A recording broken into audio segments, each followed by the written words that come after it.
सर्दियों का मौसम शुरू हो गया था।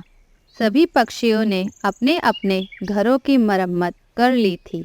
मीना और चंदा का घर टूटा हुआ था, जिस वजह से उनके घर में ठंडी ठंडी हवाएं आती थी।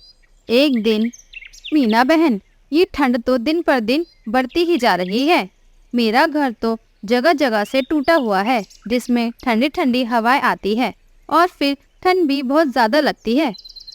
हाँ चंदा बहन, मेरे घर का भी यही हाल है।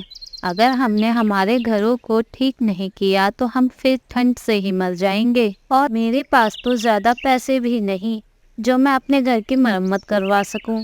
लगता है ये ठंड हमारी आखिरी ठंड होगी।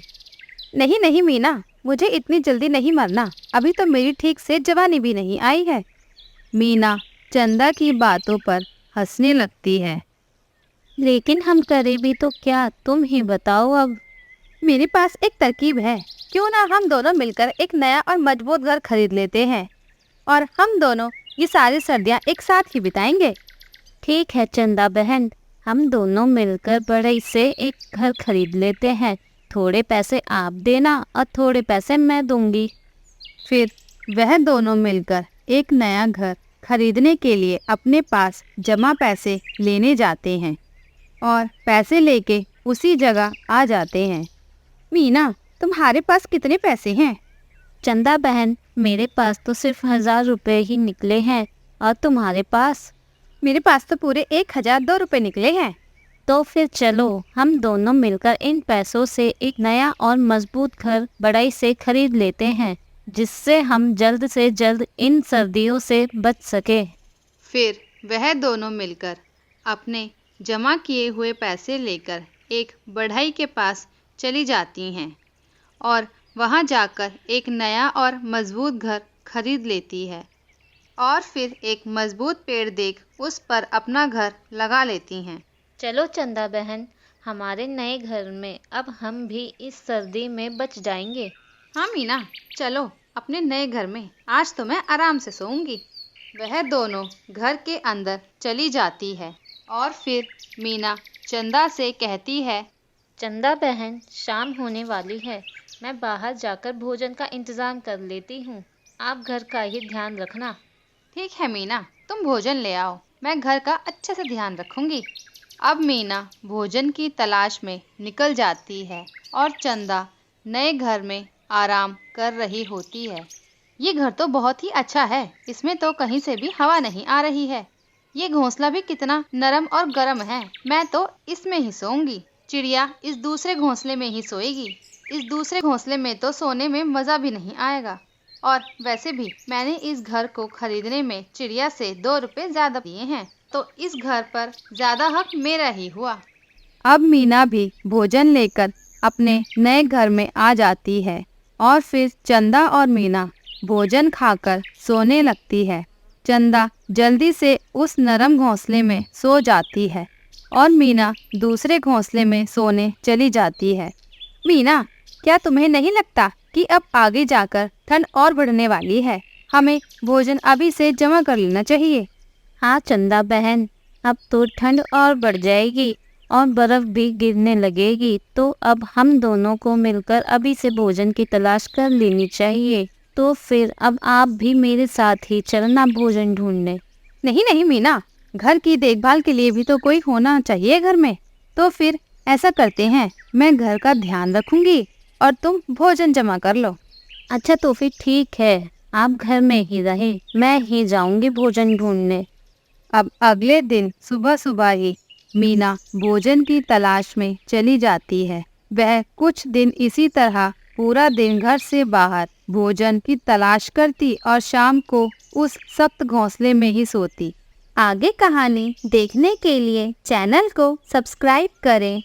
एक दिन मीना के पंखों में बहुत दर्द होता है और वह फिर सोने से पहले चंदा से कहती है, चंदा बहन, क्या आज आप मुझे इस नरम घोंसले में सोने दे सकती हैं? मेरे पंखों में बहुत दर्द हो रहा है। नहीं नहीं मीना, ये घोंसला तो मेरा है, तो मैं तुम्हें मेरे घोंसले में क्यों सोने दूं? वैसे भी इस घर पर तुमसे ज़्यादा हक मेरा है। मैंने इस घर को खरीदने में तुमसे पूरे 2 रुपये ज़्यादा दिए हैं। चंदा बहन, ये आप ठीक नहीं कर रही। अगर आपने घर को खरीदने में पैसे ज़्यादा दिए हैं तो मैं रोज़ बाहर जाकर आपके लिए भोजन लेकर आती हूँ। मेरा भी इस घर पर आपकी जितना ही हक है। मुझे आज इस घोंसले में सोने दें आप, प्लीज़।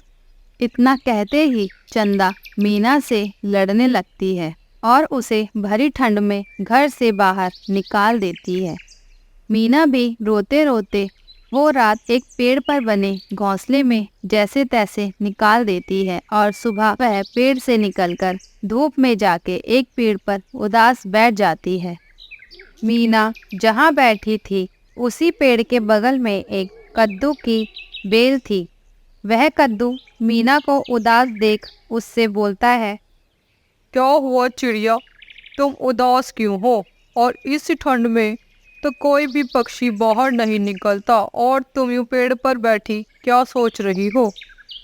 मीना इधर उधर देखती है कि ये आवाज़ कहाँ से आ रही है। कद्दू की बेल फिर बोलती है, मैं कद्दू की बेल बोल रहा हूँ, जरा नीचे देखो और मुझे बताओ क्या हुआ है।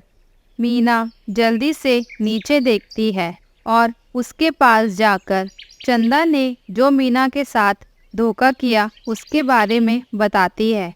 कद्दू फिर मीना से कहता है, चिड़िया, तुम मेहनती और अच्छी पक्षी हो, इसलिए उस चंदा ने तुम्हारे साथ धोखा किया। और अगर इस ठंड में तुम्हारे पास कोई घर नहीं तो तुम मेरे कद्दू में अपने लिए घर बना लो। मेरे कद्दू में तुम्हें ज़रा भी ठंड नहीं लगेगी। मीना कद्दू को धन्यवाद कर उसमें घर बना लेती है और मीना उसमें आराम से बैठ जाती है। फिर मीना कद्दू से कहती है, बेल जी, आपका बहुत बहुत धन्यवाद जो आपने मुझे इतने आरामदायक घर दिया। इसमें तो सच में ज़रा भी ठंड नहीं लग रही। इसमें तो मैं आराम से ठंड बिता सकती हूँ। धन्यवाद मत कहो मीना, तुम बहुत मेहनती हो। अब देखो, बर्फ भी गिरने लगी है। तुम तो बस मेरे अंदर बैठी बैठी ठंड का मजा लो। अब पता चलेगा वो चालाक कौवी को। इस ठंड में तो वो लकड़ी वाला घर भी उसके कुछ काम नहीं आएगा। चंदा पहले तो बर्फ को गिरता देख बहुत खुश होती है। अरे वाह, ये मौसम तो कितना अच्छा लग रहा है। अब तो चाहे बर्फ गिरे या बारिश हो, मुझे तो इस ठंड में किसी भी तरह की कोई परेशानी नहीं होगी। अब मैं चिड़िया का जमा किया हुआ भोजन खा लेती हूँ और घोंसले में पूरी सर्दी आराम से बिताऊंगी। चंदा भोजन कर सोने लगती है, लेकिन जैसे जैसे रात होती है तो बर्फ के कारण ठंड भी बहुत बढ़ जाती है। चंदा का नया लकड़ी वाला घर भी अब चंदा को ठंड से नहीं बचा पा रहा था। चंदा कंबल भी ओढ़ती है, लेकिन उसकी ठंड तो जा ही नहीं रही थी। वह ठंड के कारण ठिठुर रही होती है। फिर सुबह हो जाती है। मीना अपना भोजन ढूंढने जाती है। तभी वह अपने पहले वाले घर की तरफ जाती है और उसे चंदा के कराने की आवाज़ आती है। फिर मीना घर का दरवाज़ा खटखटाती है, लेकिन चंदा दरवाज़ा नहीं खोलती और मीना को उसकी आवाज़ भी आ रही होती है, तो वह खिड़की के रास्ते से घर के अंदर चली जाती है। अरे चंदा बहन, आपको तो तेज़ बुखार हो गया है। शायद आपको ठंड की वजह से ही बुखार आया है। चलो मैं आपको बुलबुल डॉक्टर के पास लेकर चलती हूँ। मीना चंदा को लेकर पहले बुलबुल डॉक्टर के पास जाकर दवाई दिला लाती है और फिर चंदा को अपने कद्दू वाले घर में ही ले जाती है और चंदा को दवाई देकर सुला देती है। मीना, ये कौन है? कद्दू भैया, ये चंदा है जिसने मुझे घर से बाहर निकाल दिया था, लेकिन आज इसकी तबीयत बहुत ख़राब है तो मैं इसे यहाँ ले आई। मीना, सच में तुम बहुत अच्छी हो। इस कौवी ने तुम्हारे साथ इतना बुरा किया और तुमने फिर भी इसकी मदद की। कद्दू भैया, ये तो मेरा फ़र्ज़ था। चंदा को पहले से ठीक लगने लगता है। वह मीना से कहती है, मीना, मुझे माफ़ कर दो। मैंने तुम्हारे साथ कितना गलत किया। इस भरी ठंड में मैंने तुम्हें घर से बाहर निकाल दिया और तुमने फिर भी मेरी जान बचाई। अब मैं चलती हूँ। रुको चंदा बहन, आप भी इस घर में ठंड बिता सकती हो। जब सर्दियाँ बीत जाएंगी तब फिर हम दोनों एक साथ ही अपने पहले वाले घर में चलेंगे। फिर मीना और चंदा उस कद्दू वाले घर में आराम से ठंड के मौसम निकाल लेते हैं। प्यारे दोस्तों, और कहानियाँ देखने के लिए चैनल को लाइक, शेयर एंड सब्सक्राइब करना ना भूलें।